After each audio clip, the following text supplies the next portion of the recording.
أعوذ بالله من الشيطان الرجيم بسم الله الرحمن الرحيم ألم تر إلى الذين أوتوا نصيبا من الكتاب يؤمنون بالجبت والطاغوت ويقولون للذين كفروا هؤلاء أهدى من الذين آمنوا سبيلا أولئك الذين لعنهم الله ومن يلعن الله فلن تجد له نصيرا صدق اللہ العظیم۔ گزشتہ دروس میں یہودیوں کی شرارتوں خباثتوں کا ذکر ہوتا رہا ہے۔ یہودی حضرت جناب محمد الرسول اللہ صلی اللہ تعالی علیہ وسلم کی دشمنی میں، شرارتوں خباثتوں میں اتنے آگے بڑھ گئے تھے کہ آپ علیہ السلام کے خلاف انہوں نے مشرکین سے ہاتھ ملا لیا تھا۔ حالانکہ یہ اپنی کتابوں میں حضور انور صلی اللہ تعالی علیہ وسلم آپ کی نبوت کے متعلق سچی نشانیاں علامات پڑھ چکے تھے، باوجود اس کے آپ کو آپ کا پیغمبر ہونا ایسے پہچانتے تھے، فرما یعرفونہ کما یعرفون ابناءہم، جیسے ہزاروں لاکھوں کے مجمع میں کوئی اپنی اولاد کو پہچانتا ہے۔ باوجود اس کے حق سے نظریں پھیرتے تھے اور آپ علیہ السلام سے عداوت و دشمنی میں یہ یہود مشرکین مکہ کو پسند کرنے لگے تھے، مشرکین مکہ کو پسند کرنے لگے تھے، ان کی طرفداری کرنے لگے تھے، انہیں حق پر کہنے لگے تھے۔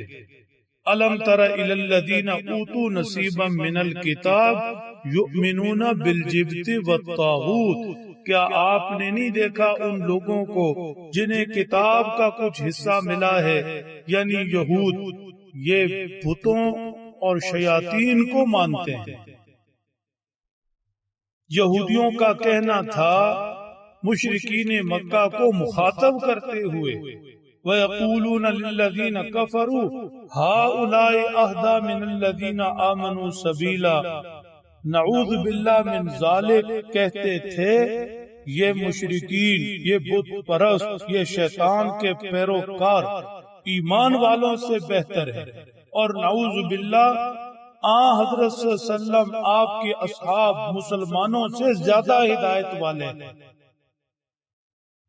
یہود کا ایمان والوں کے مقابلہ میں مشرکین کو پسند کرنا لا علمی کی وجہ سے نہیں تھا، بلکہ حسد کی وجہ سے تھا، محض حسد کی بنیاد پر۔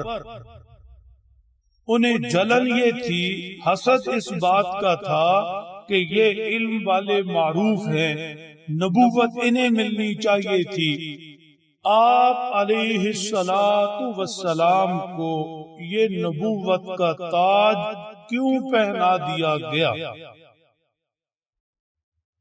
دشمنی میں اور حسد میں انسان ایسے ہی اندھا ہو جاتا ہے کہ حق سے منہ موڑ لیتا ہے، 2 جمع 2 4 کا بھی انکار کر دیتا ہے، چڑھتے سورج کی روشنی میں دن کو دن نہیں کہتا۔ اولئک الذین لعنہم اللہ، فرما یہ وہ لوگ ہیں، یہ یہودی بد نصیب، یہ وہ لوگ ہیں کہ اللہ نے ان پر لعنت کی۔ لعنت کا مطلب اللہ نے انہیں اپنی رحمت سے دور کر دیا۔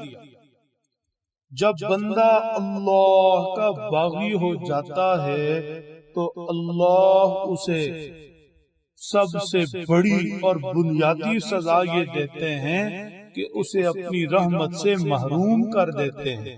اپنی رحمت سے دور کر دیتے ہیں، اور کوئی سوچے تو یہ سب سے بڑی سزا ہے۔ اللہ رحمان الرحیم، اللہ غفور الرحیم، اللہ رحیم و ودود کی رحمت سے محروم ہو جانا بہت بڑی محرومی، بہت بڑا نقصان، بہت بڑا خسارہ ہے۔ فرما جب یہ اللہ کی رحمت سے دور ہو گئے، ملعون ہو گئے، فلن تجد لہ نصیرا، اب ان کے لیے کوئی حامی مددگار نہیں۔ جتنی مرضی مشرکین سے یہ دوستیاں لگا لیں، جتنی مرضی مشرکین سے امیدیں لگا لیں، جب رب تعالی ناراض ہو گئے تو اب ان کے ہاتھ سوائے ذلت، رسوائی، بربادی کے کچھ نہ آئے گا، دنیا کے اندر بھی، اور آخرت کا عذاب تو ہے ہی، آخرت کی پکڑ تو ہے ہی۔ فلن تجد لہ نصیرا، نہ دنیا میں نہ آخرت میں اللہ کو چھوڑ کر ان کا کوئی حامی مددگار نہیں ہوگا۔ اللہ سمجھ دیں، عمل کی توفیق بخش۔